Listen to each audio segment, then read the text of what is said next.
And we're rolling in 3, 2.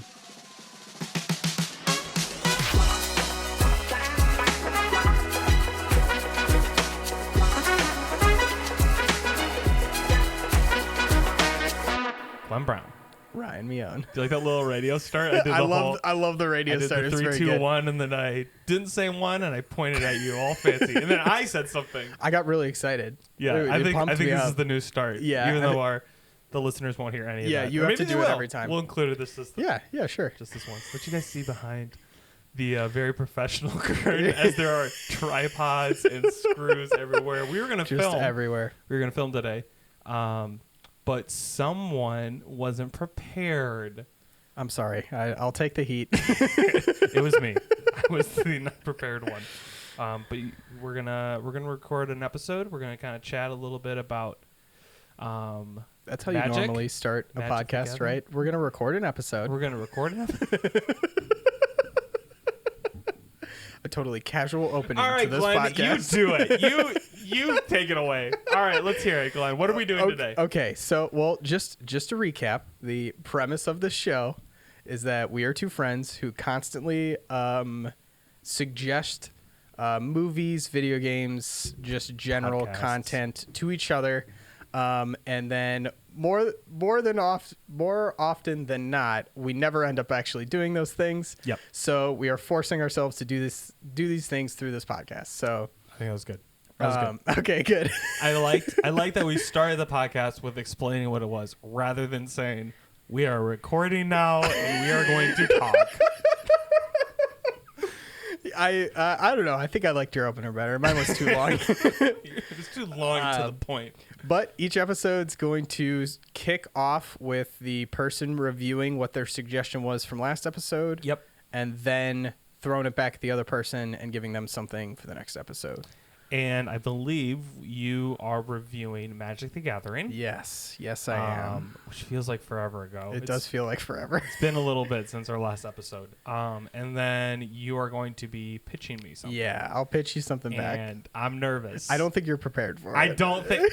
Something in my bones today. I was like telling Jack, I'm like, I don't know what it is. I feel like Glenn's going to suggest something to me that I'm not ready for. I don't want to be overly optimistic, but I think it's killer. I think it's going to be awesome. I think you're going to love it. Okay. I think it's going to be great. I think I nailed it on the head with this one. So I'm pumped. We had a little fun cold open about things that are going on in our lives. Do you want to just give a bullet or spark notes? Sure. I'll spark notes the opening that didn't get recorded. Have a daughter. She's just over 1 now, running around a lot, starting to use sign language and getting chatty and stuff, so that's all very exciting. She just learned to scream, which hurts my ears, but is the cutest thing ever, so I'll take it. It's cute right now. It's cute right now. The window of cuteness. We'll see how long that lasts. You're like, Ryan, my thing for you to try is listen to my daughter scream. Yeah, right? I think it's more likely I'll go deaf first before I stop thinking it's cute. But okay. We'll see. That's fatherly love. What's going on with you? Yeah, I mean, it's been kind of an eventful couple weeks. Wife went under for some big surgery. She had brain surgery. Everything's okay now. Everything's good. She had glioma, which it's been like wild learning about all the fun brain stuff. And it was one of those things where I'm like, that's really cool. I wish it wasn't my wife that I was figuring this out through. They're like, this is how we make sure that her arms work and everything. I'm like, that's sick. Yeah, it's really that's cool to learn about, horrifying but also very scary. Yeah. In the same vein, which like I'm bringing it up on this podcast because I think it's really, how do I phrase this?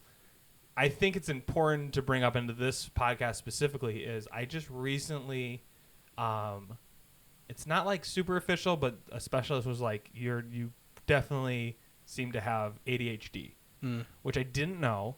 But also I imagine most of my friends would be like, yeah, that checks out. That fits. Yeah. That fits. That makes sense. And I was kind of like, I'm pretty good me. at like focusing on conversations and I'm pretty good at like focusing on things. So I never felt like I had that. And then one of them was, like one of the questions was, do you have a hard time finishing a project after the hardest part is done? Yeah. And I was like, oh, that's like so on I point. feel you, man. And Yeah. so I was like, this is very much an ADHD podcast, a little bit of like, oh yeah, like this is this thing that I'm so into right now, and Yes. nothing else matters. And then it's like next week, what are you so into right Yes. now? And I was like, oh my oh, god, this I is really didn't- really fitting. I did not piece that together, but that is very appropriate. Yeah. What's the hyperfixation or Yep, yeah. hyperfixation of this episode. Yeah, yeah, exactly.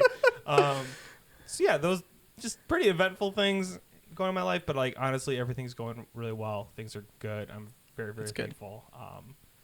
My wife's feeling more herself, and I get to learn a little bit more about myself. But all the serious things aside, now we get to chat about things that don't matter but are super fun and bring Yes. us a lot of life. I do, on that ADHD note, I do want to ask a question. Do you think this podcast, for us and or for listeners, will be a healthy version of ADHD, or will this send us into deeper spirals and cause problems? Okay, so this is, I don't know enough about it to really speak into like what would be healthy or unhealthy. Like that, I'm Sure, still yeah. in the journey of figuring Sure. out how does it affect me to the fullest extent, and like what is helpful for me, what's not helpful for me. But something that like I was mentioning to you is like when my wife, the surgery was planned for my wife, and we couldn't do anything, which was kind of let's wait. Mm-hmm. And I started to design a board game. Mm-hmm. And I went hard into it. Like I have spreadsheets. I like Love it. I was like sitting down, like working on something, and then I was like listening to a podcast, and my wife came up to me, she's like, "What are you listening to?" And I just started to shake my head, and she's like, "Are you listening to a board game design podcast right now?" Oh my And I was god. like, and she like literally called it out, and I was just like laughing so hard, like, you know me so well. I've never been happier in my entire life. That's Yeah. amazing. So I was like, and I would tell her, and I would tell other people, like, this is my anxiety project. Like, I can't have any control of what's going Yep. on right now. And I think there's something really healthy of being able to say, like, this is something that I'm doing, and I'm putting a lot of time into, and I'm aware of its actual, like, The awareness is key. and I think that's yeah. what's important. And I think there's something to, like, you and I are always going to find new things that we enjoy, and we Mhm. want the other person to enjoy, as long as we're aware that, like, you know, this is not taking time away from our family. This is not Yeah. taking time away from work. And I think we kind of mentioned in the first episode where it's like, play is so important. Mm-hmm. And so for us to, like, value that and give it a, like, box to play in, Yeah. and not say, hey, this is going to seep into this Sure. or that. And then the awareness, too, that one of the ongoing jokes is, like, I would bring everyone else into a thing that I enjoy. Yeah. Yeah. And unfortunately, sometimes that thing costs a lot of money Yeah. to get into. Yeah. And so it's like, well, now I have these airsoft guns or these cards or these Sure. these hundreds of dollars of video games that Ryan never plays anymore. Yep. Yeah. Yeah. Gotta So I pace don't know. yourself a little bit. I think there's like a joy in sharing the stuff, and I'll be interested to see kind of what people connect with, what they don't, and then I think it's also what I would love for this podcast to also kind of turn into is that when there's like a decent community behind it, Mm-hmm. to hear about what other people are doing, Yeah. and even like dedicate an episode to like, hey, I haven't tried this, you haven't tried this. Yeah. Let's try this thing. Or for people to say, hey, like my current hobby or thing is kind of dying down. Like I feel like there's a shelf life that we have on this stuff. Is there anything else that is in that same vein that I might enjoy? Yeah. And I feel like this podcast could be a little bit of that. Yeah. I love that. Yeah. Yeah. Should we get I think into we'll it? Jump into it. Yeah. Okay. So you're going to give your review. Yes. Magic the Gathering. Yes, Magic the Gathering. So last week you gave me Magic the Gathering. I think, or not last week, last episode, I should say. I think last episode I mentioned that I had played Hearthstone, Yes. which is maybe not the best comparison, but it's like the touchstone Yeah. I have, so I'm gonna kind of work off that a little bit. It's like similar vein. Similar vein. So at first I thought Magic seemed very daunting and overly complex. Okay. But I do think that playing Hearthstone really gave me a good stepping block Yeah. into Magic. So if people maybe have that holdup of they think Magic is going to be way too complicated, maybe try the Magic app or like Hearthstone as just like a quick, like get you on board with kind of the mechanics and the things that are happening. Yeah. Overall, I like Magic more, I think. Okay. Because I did kind of, I got to the point in Hearthstone where I felt like there's always new cards and they're changing things, but I did feel like I broke it. Like I have the thing that just wins every match and now I'm bored. Whereas Magic seems like it can go way further than what Hearthstone could. But just to kind of talk about when we actually played. So after the episode, we sat down with you and our friend Mike, and we actually played Magic. And we started off with you just handed me, I think, one of your decks. Yep. And then you had a deck and Mike had a deck. Yeah, I think so. I think it started out with 1v1, and you were playing against like That's what it was. one of my decks, which I've been working on for years. And like for people who know Magic, we're playing Pioneer. Not that that matters necessarily for a lot of people. But Yeah, I'm still catching up on the lingo, yeah. but yeah, and honestly, I think that first match was a little rough for me, and I didn't know if I was going to be into it because it did feel like you were absolutely brutal. Like, like you just completely annihilated me, and I feel like I had no shot or understanding what was going on, but I kind of knew that was going to be the case.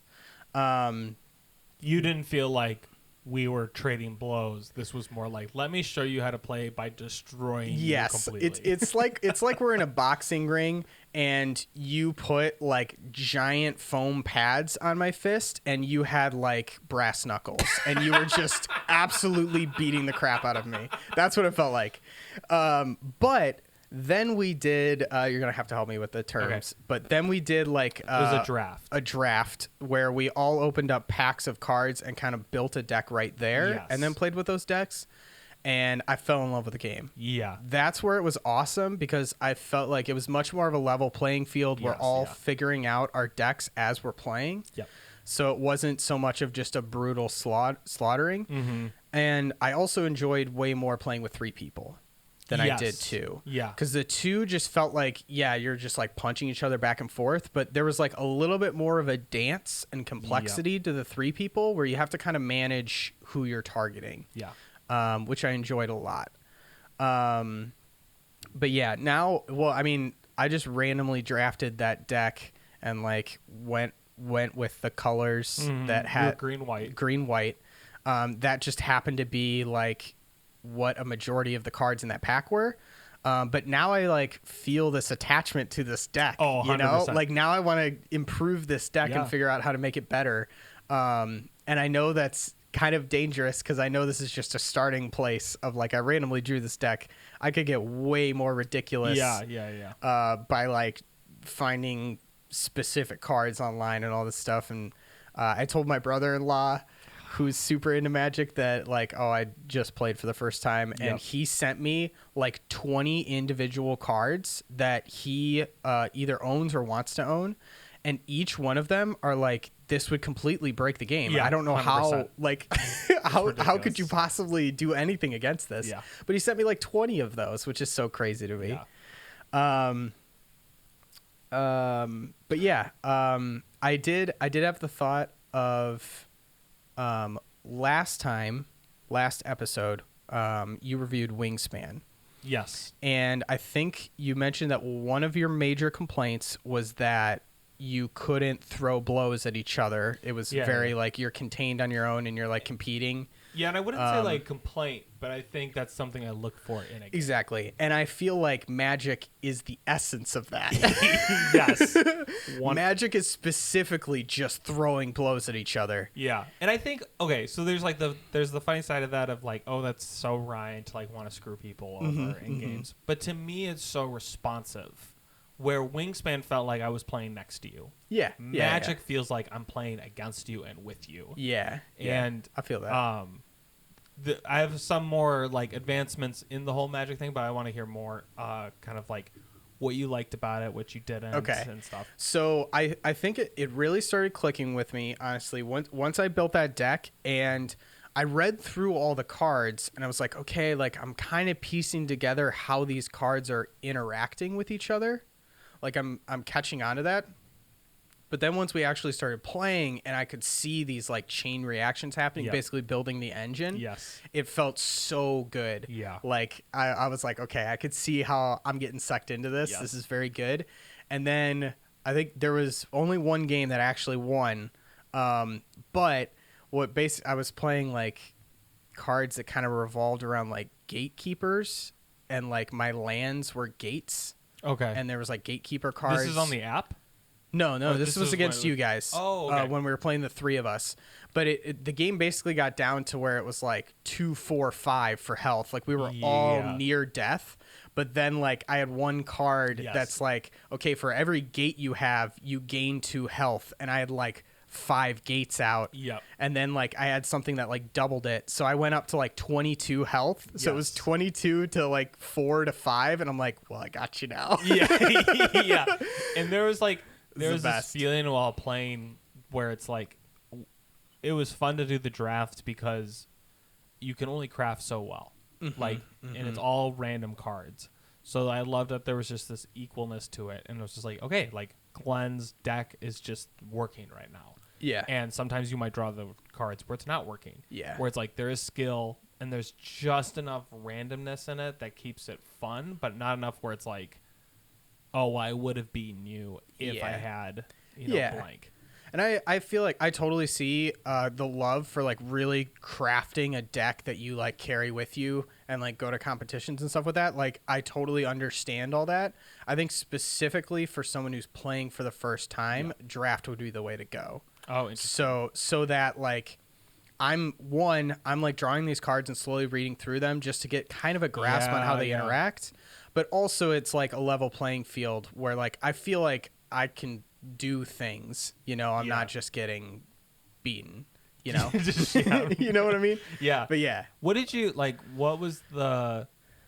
What felt to you different from Magic as opposed to Hearthstone or even another engine builder like Wingspan? Like, what stood out to you about Magic specifically? I think what stood out to me about Magic was one, simply the complexity. Like it felt like even like Wingspan, there's a lot of cards in that box, but I've probably played Wingspan like 100 times now, so like I have those cards down. I know which cards are in there. I know which ones I want. I know which ones I don't want, and like even with expansions, like I've learned them pretty quickly. And even Hearthstone, I feel like I ran through like 3 or 4 different classes and kind of mastered those classes fairly quickly. But Magic just seems like this, High ceiling? yeah, it's just like it's not even like high ceiling. It's like vast field. Like it seems wide. You know what I mean? Yeah. Like if I'm comparing it to a video game, like Wingspan and Hearthstone feel like you're almost playing a very linear video game with like some side quests, but Magic feels like this is a truly open world video game where you can go anywhere, do anything, but like there are so many routes that get you to a win. Yes. Just endless amounts of routes that can get you there. Like so many different types of cards, so many like ways to build a deck, and like so many ways that your engine works. It just seems like this vast, endless thing that like seems daunting but also intriguing at the same time. Yeah, and I can see like a lot of people going to Magic, going like, I really want to jump in and play. And I could see if you don't know someone who has played Magic, it's like to do that by yourself could be a lot. Yeah. So I feel like for listeners or other people who want to get into Magic, either do it with a group of people who also don't know how to play, or find someone who does know how to play and try to play with them. Because there's a lot of moments, like even now, where you read a card and you're like, okay, so how does this like work? Because it's like you need to know certain terms or know the order of certain things really well. And like a lot of times when even in tournaments, they'll have refs for each match so that and they're not necessarily refs in the sense of like you fouled, but say, no, this card would work Just this way explain in rules. this situation because that spell resolves before this spell and blah, blah, blah. Like, Got it. There's just so much to keep track of. there's so much to keep track of. And not to like steal the reins, but like one thing that has been interesting lately is, so when I say Pioneer, they're called formats. Last episode I couldn't think of the word for it, so they're called formats. Okay. So format just basically, to the simplest term, is like what cards you can use to play. So it's the card pool in which you can play in. So standard, you get to play in the four most recent sets of cards. Pioneer, you get to play basically with every card except for certain cards that are banned for balance reasons. Then you have like whatever. You have all these different formats that keep going. But we started playing a format called Commander recently. Mm-hmm. And what's cool about Commander is really big card pool, but also the rules of how you play are different. So in a normal Magic the Gathering deck, you have a minimum of 60 cards. And then you can have 4 of the same card in there. No more. Okay. So, like, if you have a card you really want to draw, you're going to put 4 of them in there. Got it. Every other card has to be different, if that makes sense. Okay. So you can customize that however you want, figure out the ratios and everything, except for basic lands, which are kind of what you use to get mana. You can have as many of those as you want. Okay. Makes sense. But Commander it's exactly 100 cards. And only 1 of every card. Oh, no duplicates. No duplicates. Oh, man, that's tough. And then on top of that, you have your Commander card on the side, which he starts on the side, and you can basically summon him at any time. Got it. So he becomes kind of your leader. Got it. And it's meant to be played with 4 people. And you start with 40 health, so the games are longer, and they're so wacky. Are there certain cards that are allowed to be commanders, or can any card be a commander? No, they have to be legendary creatures. Which, in the game, you can't have multiple legendary creatures on the battlefield of the same name. Okay. So, I can't have this one dragon that's legendary and then another one of those cards. You can only have one at a time, which is a nice little. Sure. I like the flavor of it and kind of how that works mechanically. Yeah. But what's cool is I'm enjoying that right now the most because they're 2 to 3 hour games. So it kind of plays it itches a little bit of that D&D where it's we're all coming together and all playing this thing and you're all building, and there's politics that shows up where it's hey, if you attack them, then I can take them out my next turn. Or so-and-so's now a threat, and everybody's deck has tons of board wipes, so it's destroy all creatures. So you're constantly screwing people over. Yeah. So I definitely down the road want you to try Commander. I've heard that's almost like the fan favorite for a lot of people. Yeah, Standard's fun, and I'm really enjoying Pioneer. It's cool to do tournaments, but it's if you have a group of 4 people. This is my love for Magic. It's it can be played so many different ways. Yeah. And if we wanted to do a big party, we could go, hey, everyone bring a deck, we're going to do a tournament. Or, hey, everyone, we're going to do a draft. Or, hey, everyone, we're going to do Commander. And they're all such different experiences. But everyone, as long as you know the base rules, you're good to play. What was something that you really didn't like about Magic? Something I really didn't like. I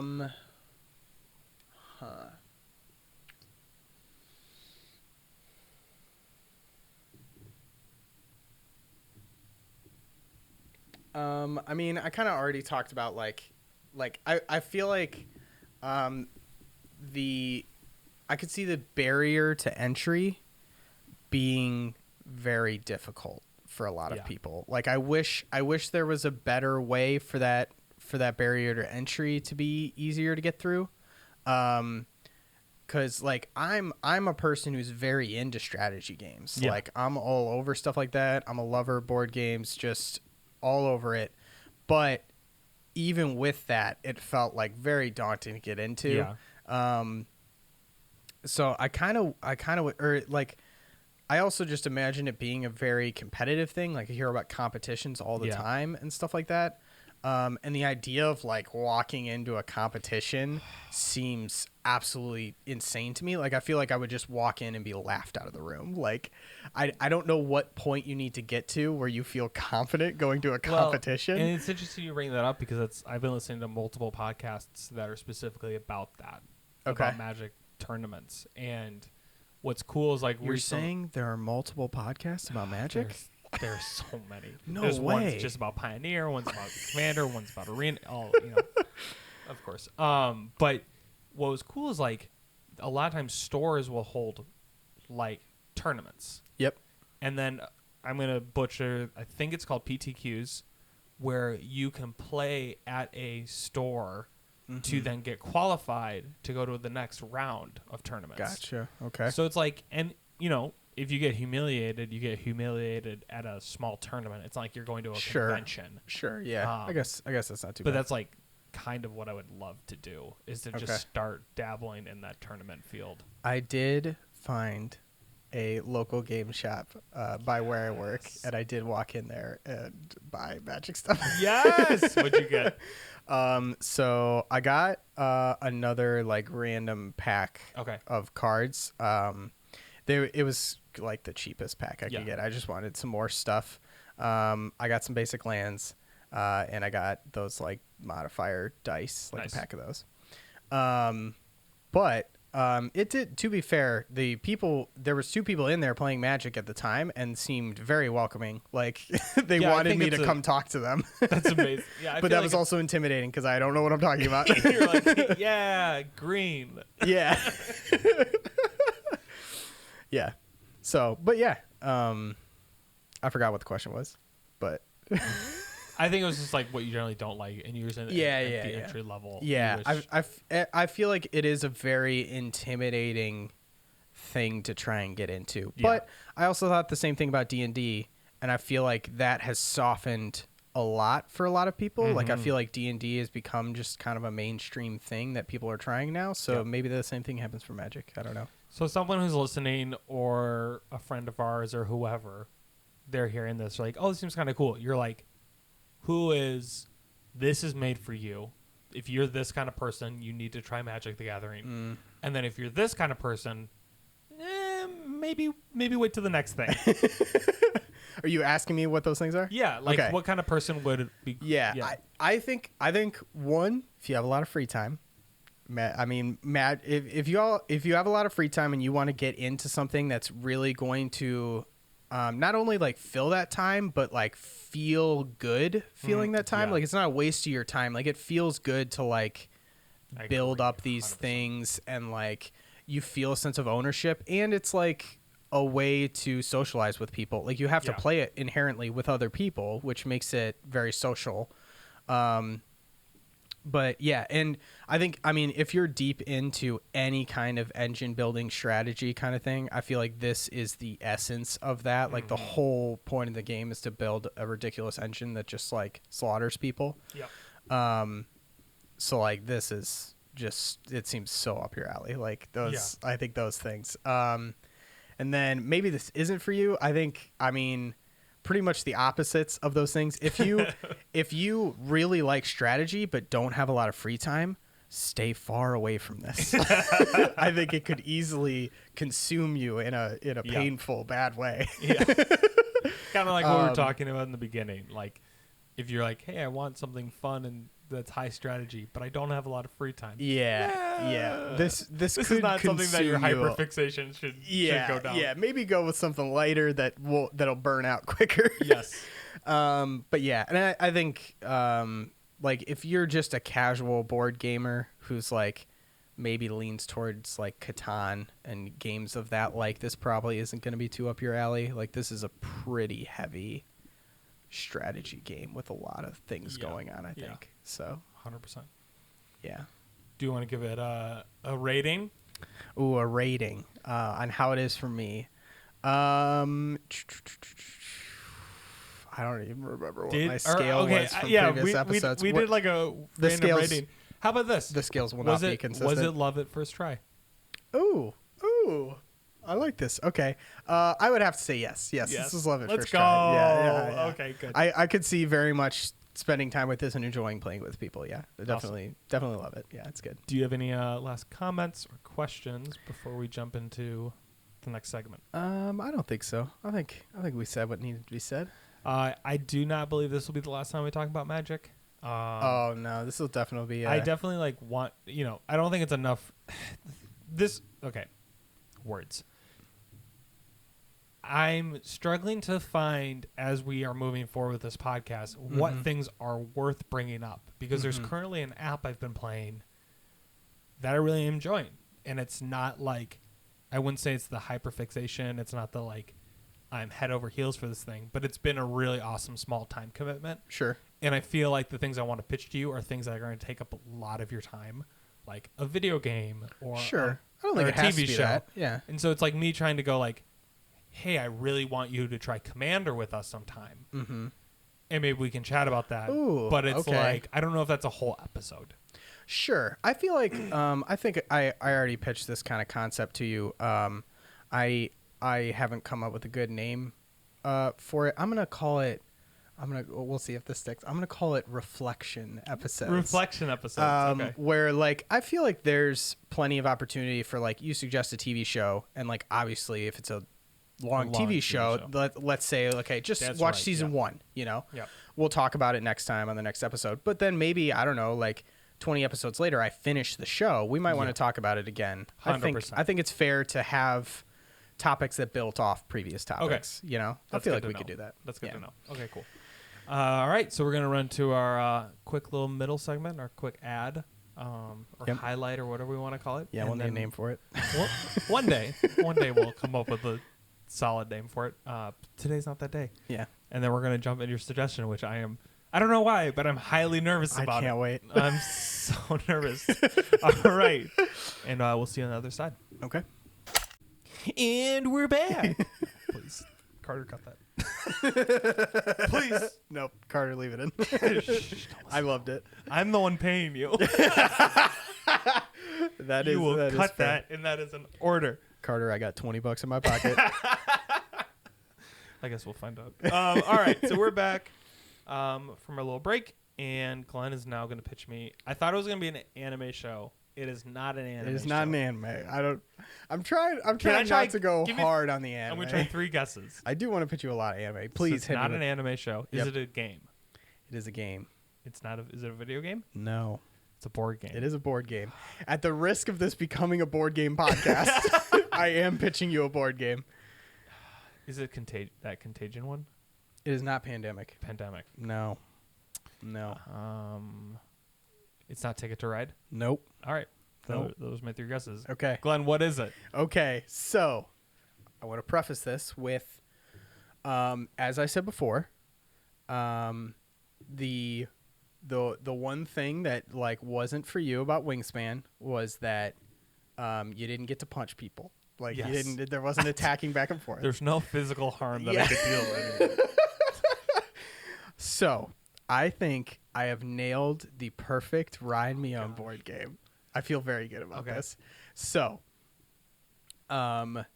this board game has some Wingspan mechanics going on. It's an engine builder, Okay. but it's much more combat focused. I don't even want to say Oh, that, but interesting. like Okay. there's some combat in it. Okay, so this board game is called Scythe. Have you played this game before? Okay. So is it like is that with the big robots? There are mechs involved. Okay, so I wanted to play this. I actually asked for this for Christmas. Okay. I don't know really anything about it. Dude, you're gonna love this other game. than the aesthetic seems really cool. It's the aesthetic is so you. Okay, I want to lead off by there's engine building properties going on. Okay. That is similar to, Magic, Wingspan, whatever engine builder you want to compare it to. There's a very similar mechanic of you have 4 options for your turn. Yep. And you're like strategizing which option you're choosing for your turn, but you can't pick the same option twice. So you have to think turns ahead Oh, okay. on that thing. Oh, jeez. But so take that, add a physical board map where you are fighting each other for territory, and you're like sending out workers to mine this is cool. resources, This and sounds then really you're trying to buy mechs to fight other people's mechs. By the way, it is a thing for people to like paint these mechs in whatever order they want, like Warhammer-ish kind of thing, which is again up your alley. Quick but yeah, question: have you played Warhammer? no, I've not played Warhammer. All right. Yikes! What have I done? Okay, so yeah, do you know anything else about this game? No, so there were 2 board games that I asked for Christmas. One was Scythe, Okay. and then the other one was Root. Ooh, Root's another good And one. Yeah. we got Root. Have you played Root? I've not played Root yet. So neither have I. I just know the essence of the game. So I can't suggest it to you until I try it and think Yeah. you'll like it. Yep. But Scythe looked really cool. It was interesting because there's also a Steam game. I think it's called Harvest. I Or have maybe not it's heard also of this. Scythe. And it's like World War One kind of before time. It has that aesthetic. And it's like, then there's also mechs in it. And Okay. it's like very interesting. Like Yeah. it felt like this is the video game version of it. Got it. It Got also it. might be called Scythe. I'm not 100% sure, but this game looked really cool. I'm so not about steampunk aesthetics, Okay. which I don't think there is like a little bit of this and that. Yeah. But I don't know anything about the mechanics. I don't know Okay. anything about how it works. It seems really cool. It also seems like one of those games I'm like, is this going to be a game that takes way too long to play and learn? Yes. Like, have you played Axis and Allies? Maybe once. I think I tried setting it up once. And I was Yeah. like, actually, no. Yeah. I mean, to be fair, it is a lot. It's a Okay, it's I'm a very very intense board game. There's a lot of things going on, but I think you will specifically catch onto it very well because you've played games with these mechanics before. Okay. It's just kind of lumping them all together. Got it. So, just a quick facts about the game. So it's an asymmetrical strategy game. Which, let's see if that means Yeah, do you that remember we this? both have different rules Yes. as we're playing, which is also similar to Root, apparently. Yes. Okay. Root is asymmetrical, which means you're going to choose like a faction, Yep. and those factions have different abilities and do different things. Got it. The premise of the game is still the same, but like you have different kind of abilities. Okay. That go Cool. on. I mean, just as an example, like if Vikings were in a game, they'd be really good at sailing. So like you'd have It's water racist. bonuses. As a Norwegian Viking, I take no. I'm glad we made it to episode 3 before saying something racist. That was a nice long stretch. Well, we've been canceled, everyone. Goodbye. So yeah, it's 1 to 5 players. Okay. I've never played it 1 player, but Quick, okay. Yeah. Can we go on the tangent for a second? sure. Have you ever played a one-player board game? I've played board games that are 1 player, but I've not played them 1 player. Like, so I was listening to this game board game podcast. Sure. And they were talking about this guy that only does like 1-player board games. Mm-hmm. And I was like, this is really judgmental of me. That seems like the saddest thing. Like Okay. playing video games by yourself feels like one thing to me. Those are the exact same thing, though. I don't know. They're It the feels exact same thing. It feels so sad. It's like, If you're going to make that statement, you have to make that statement about every single player video game as well. I know. I know. It's just like that equivalent of like walking into a room and someone's playing solitaire. Yeah. Like it feels like which is the same thing. I mean, it's not for me because I'm a very extroverted person. Yeah. But I mean, I understand the appeal at the same time. Like, I love Wingspan, and you can play Wingspan 1 player, and you're just like fighting for your own high score kind of thing. Yeah. You're trying to get better every time. So But Harvest is 1 player, or Scythe. Sorry, Scythe is- can be 1 player, but I've never done it before. Okay. I mean, I think with all of these games, they're better playing multiple players, Yeah. but they just offer a single player version. It came out in 2016, designed by Jamie Stegmaier. Yeah, I've already covered a lot of these notes because we just kind of jumped into it. I also want to say I've played this game maybe 5 or 6 times. Okay. I have never once come anywhere close to winning this game. Really? I get absolutely annihilated every time we play it. It's a very hard game. So do you think this is going to be the time? This has- No, I think you're going to crush me. No way. The first time you play it, I think you're going to crush me. It's a hard game. But yeah. So like the 3 kind of like main descriptors for this game are fighting, territory building, and economics Okay. are like kind of the 3 attributes going on here. It is a bit of a longer game, so if you like quick board games, you're not gonna like this Yep. one. It's I think there's a time for both. yeah. It's generally a like you guys need to like set up and like commit 2 or 3 hours to this game if you Okay. want. Yeah. I already said these things. Comparing it to Wingspan. Edit this out. Yeah, cut this. Have you played Villainous? No. It's like a Disney board game. It's got a little bit of a I vibe will not play that going game, on there. It's actually a pretty good game. No. Um, so basically, just like Wingspan, right? There was different ways to get points, which means it's kind of like different win scenarios. Like in Wingspan, you like get points for every egg, and you get points for different birds, and you get points for birds that eat other birds, like that kind of thing. Mhm. So this game has similar things where like basically whoever has the most points at the end wins, and depending on how many resources you have, your territory you own, your popularity amongst like other Okay. nations, kind of thing, like So this is politics. This is a point, like a you went point-based through- game. Okay. Yeah. You are building like buildings, like factories and stuff like Yep. that. You get points for those, and like a bunch of other stuff. And there's like I think Valor is another like point-based Okay. system. So there's a lot of point systems going on, which makes it very hard to know who's winning. Yeah. While you're playing the game, which I love. Yeah. So it's very much like you kind of get a sense of like, oh, they're moving pretty quickly here, but like you really don't know who's gonna win until the end of the game when you start adding all this stuff. Okay. up. So I wanted to take a side, like another tangent is, so one thing that you and I chatted about, and will probably be a thing later down the road, we'll Mhm. get into details, is like a board game that I'm currently working on Mm-hmm. and creating. And that was one decision of trying to figure out like winning through points or winning through an objective. Yep. And it was interesting because you brought Wingspan, which is points, and then you also are bringing Scythe. which is points. Is that to you something that you enjoy more of? Is like counting the points at the end? Because then you have games like Dead of Winter, Yeah. where it's an like we objective. need to do this thing, and to Mhm. me that feels like I think I enjoy both. I don't, but yeah, I don't think I really have a bias either way. I'm now thinking about another game I enjoy. It's much more casual, but Ticket to Ride is also a point-based game. Yeah.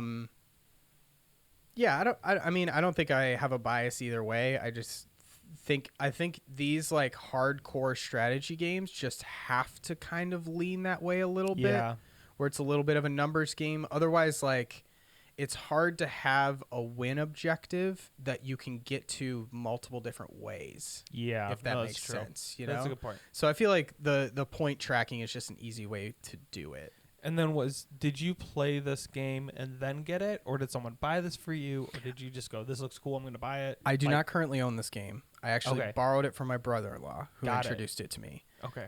So I played with him and his friends on several occasions, and all our wives sit on the side and are annoyed that we're playing this board game for 2.5 hours.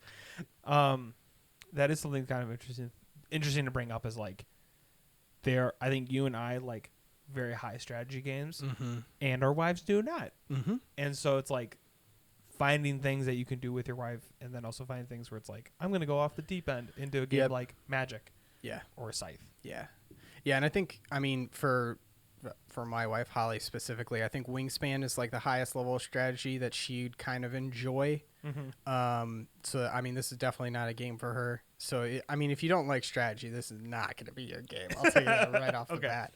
But Which it is my thing, and I am very, very excited. yeah. It gave me a lot of Age of Empires feeling. There's a little bit of I actually, that was a thought I had. It's a little bit of Age of Empires, almost Civ kind of vibes going on in there. But yeah, I just really think like the engine building, the Age of Empires vibe, the mechs, the territory fighting. I'm like, Yep. Ryan. This all sounds very good.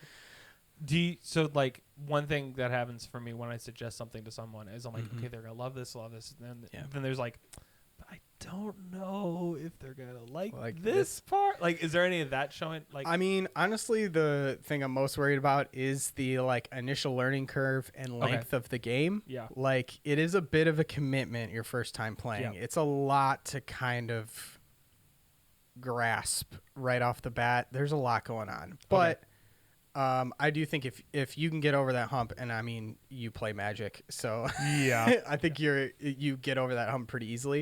If you get over that hump, I think you're really gonna enjoy it. Okay. So Anything else I need to know? man, I just want to play it. I know. I think there's always this like, there's always like the suggestion is always kind of like, this is the thing. Can we do it now? Yeah. Yeah. Like, this is cool. Okay, cool. So yeah, I'm gonna go try Scythe, and then next episode I will be reviewing it. Yeah. And then I'm going to I'm stuck between like two things.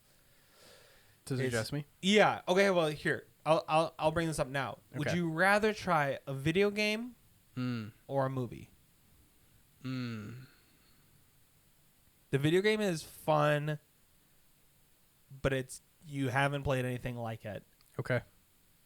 And to be fair, the movie is also really fun. Okay. But you've never seen anything like it. Okay. What's the time commitment on the video game? Can I ask that? I think to get a decent, like, hey, I tried this and I really liked it, or I really didn't. Mm-hmm. I'd say like minimum 4 or 5 hours, Okay, that's not too bad. which is not bad for a game. Yeah, I was gonna say like anything over 10. I don't think I'm gonna have the time to get to right now. Yeah. But that's not too bad. I'm good either way. You call it, man. Okay. You can flip a coin if you want. Flip a coin. Because I've explained the video game to you.